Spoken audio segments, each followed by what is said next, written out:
We're at the joiner here today. We're doing some long needed improvements. The outfeed bed is tilted down, so we're going to adjust it with brass shims. But first thing we're doing is cleaning any surface rust and waxing the top and getting it ready to go. So we've gotten the fence moved out of the way here, and we slid it back all the way, and we took, we used whatever we had. We had some top saver, that's an old jar, old can. It's rust remover. We also used a little bit more aggressive pitch eliminator. I'm not sure which one works better or faster. And then we also use our general purpose to clean up any smudges or drips. And you can see here that we got some cleaning drips there. We'll clean up. And then we went through and we used, we first used the red Scotch-Brite. Oh, there's one on the floor there, Nick's getting. We used the red Scotch-Brite to get rid of some of the heavy stuff. Any, I don't know, there shouldn't be glue on here, but any kind of, drops of stuff. And then we went through 320 grit, and then we did 600. And I brought out some, we didn't end up using it, but I brought some 1000 grit if we really wanted to.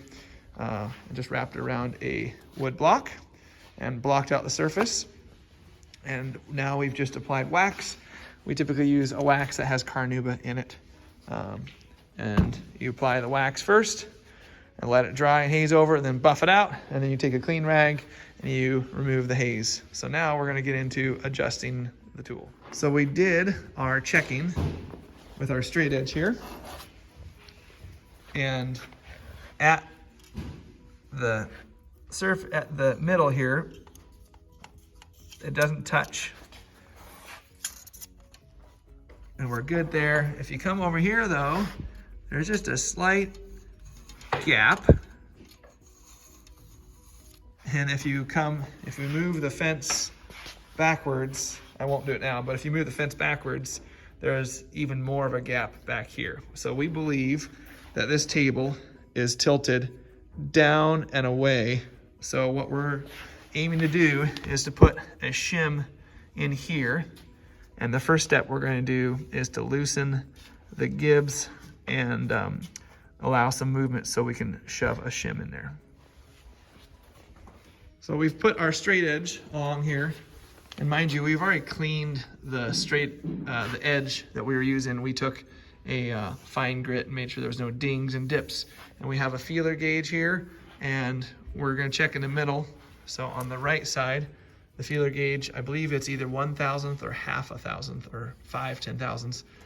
Doesn't really fit under the straight edge, all on the edge. But if we go on the other side, this bed on the outfeed, you can see it goes in, underneath there, but 3 or 4 inches over, it doesn't go in as bad.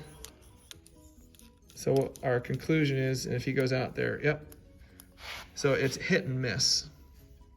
And then about 8 inches, 6 inches from the end, it'll start going underneath the end. Yep, well, maybe it's 4.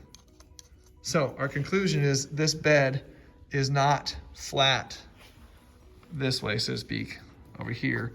And it's also cupped. It's also cupped a little bit. So we're gonna call this good. But what we did was we loosened it, and we had put 6/1000ths of a brass shim under this way. I snugged up these, and now we're going to change the blades. Nick and I are, well, it's mostly Nick, but we are at the final stages of sprucing up our joiner. We're on the second cutter head, and our second knife in the one cutter head is what I should say. Nick, do you mind showing them the metal magnetic guide there? That gets placed on a score line that we scored into the machine a long time ago. And this distance from here to here is a set, I'm not sure, 4 inches or what the number is. And then when you rotate the cutter head, that knife comes in contact with that height right at that. So that's how we're setting it. And we're taking the old knives out, and can't really see on there, but there's some wear and some chips and some damage. And this is the block that pushes the knife against the against the back side of the cutter head. So I'll do an update here after Nick gets the next knife in. So we've gotten 2 out of 3, or I should say Nick's gotten 2 out of 3 done, but the if you listen as I run the, Nick, why don't you hold it down? You can hear it just ever so scraping. We might need to adjust that one actually. But the one we did before this, oh, I'm reaching around the backside to try to turn it.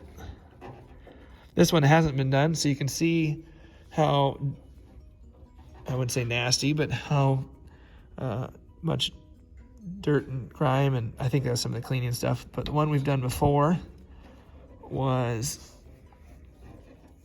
there we go, aha! And ever so slightly, the knife